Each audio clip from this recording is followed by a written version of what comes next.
La phase équinoxiale dans laquelle nous sommes entrés depuis pas très longtemps est une phase qui accorde la plus grande importance aux Juifs.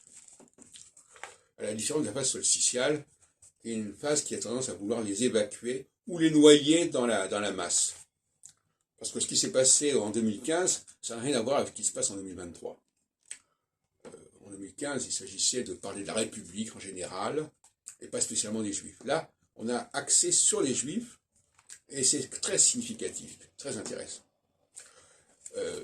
Alors Bourdin, il est d'une sorte de négationnisme, de négation du fait juif. Quand on dit que les Juifs, c'est une population comme une autre, communauté comme une autre, c'est une négation du fait juif. Je suis désolé de le dire, c'est clair et net. Bon. C'est comme si je disais, un roi, c'est la même chose que le premier venu. Bon, non. De la même façon que Israël, c'est un État qui rassemble beaucoup de Juifs, et en ce sens-là, il doit être respecté. Et d'ailleurs, je voudrais parler de cette question-là, en mettant en évidence 3 dates, 1947, 48, 49, 1967 et 2023.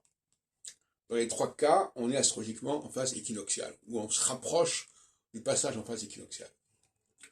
La création de l'État d'Israël, la reconnaissance par l'ONU de la nécessité d'un État, même si ce n'est qu'une partie de la Palestine pour les Juifs, c'est quelque chose de tout à fait remarquable.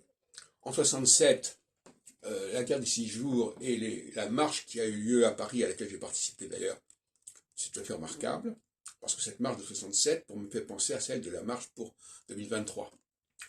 Donc là, nous avons des moments privilégiés, même si après des dérives, même après il y a des éloignements, il y a ce retour, le retour de l'enfant prodigue en quelque sorte, qui se présente en faveur des Juifs, qui ramène l'idée qu'il faut croire à la mission, à la spécificité juive, il faut se rallier à cette mission. Et les musulmans ne sont pas prêts à se rallier à cette mission, et par conséquent, ils détonnent quelque part, ils détonnent. Et la question israélienne est une question qui doit ne pas être saccagée, si on peut dire. Il ne faut pas dire on ne se rallie pas aux Juifs parce qu'il y a Israël. L'antisionisme ne doit pas être une excuse pour renoncer au ralliement au monde juif en France. Communauté extrêmement importante, c'est la 3e communauté mondiale après Israël et les États-Unis.